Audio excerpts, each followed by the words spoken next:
నువ్వు లేకుంటే నేను లేను.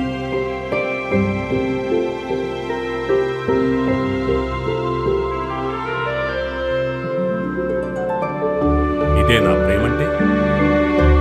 నువ్వు నాకు దక్కకుంటే నిన్ను ఇంకెవ్వరికీ దక్కనివ్వను.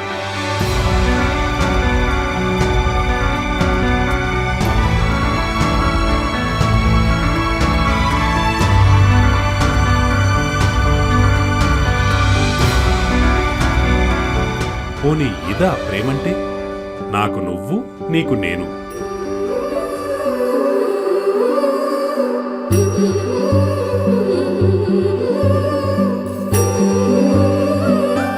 ప్రేమంటే ఇంతేనా?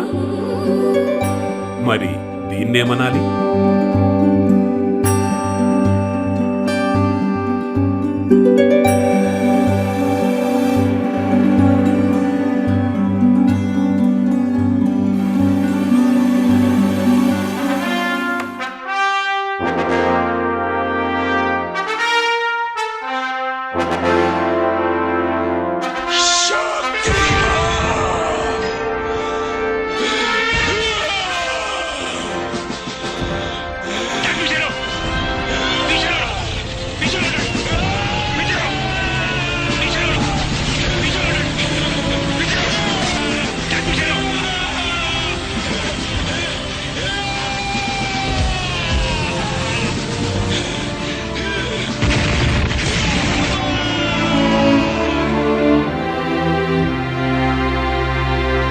ప్రేమ లాభనష్టాలను చూడదు, స్వార్థానికి తావులేదు.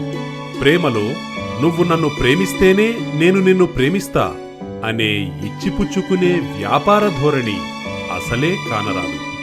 అమ్మా నాన్న, అన్నా చెల్లి, అక్క తమ్ముడు, స్నేహితుడు, బంధువు, సమాజం, దేశం, ఇలా దేనిమీదైనా ఎప్పుడైనా ఎక్కడైనా ప్రేమ పుట్టొచ్చు.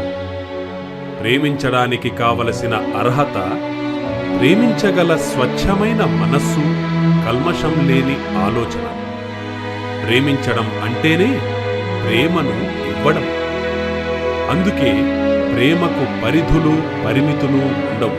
కానీ నేటి ప్రేమలు గ్రీటింగ్ కార్డుల్లో, గిఫ్టుల్లో, ఐమాక్సుల్లో, నెక్లెస్ రోడ్లలో, పార్కుల్లో, బీచ్ల్లో. అందుకే విశ్వజనీనమైన ప్రేమకు అర్థం మారి ఏడాదిలో ఒక్కరోజును ప్రేమకు ప్రతిరూపమైన రోజుగా జరుపుకోవాల్సిన దుస్థితికి చేరింది ఈ మానవలోకం. దేవుడు మనుషుల్ని ప్రేమించడానికి, వస్తువుల్ని వాడుకోవడానికి సృష్టించాడు. కానీ మనమే కన్ఫ్యూజన్తో మనుషుల్ని వాడుకుంటున్నాం, వస్తువుల్ని ప్రేమిస్తాం.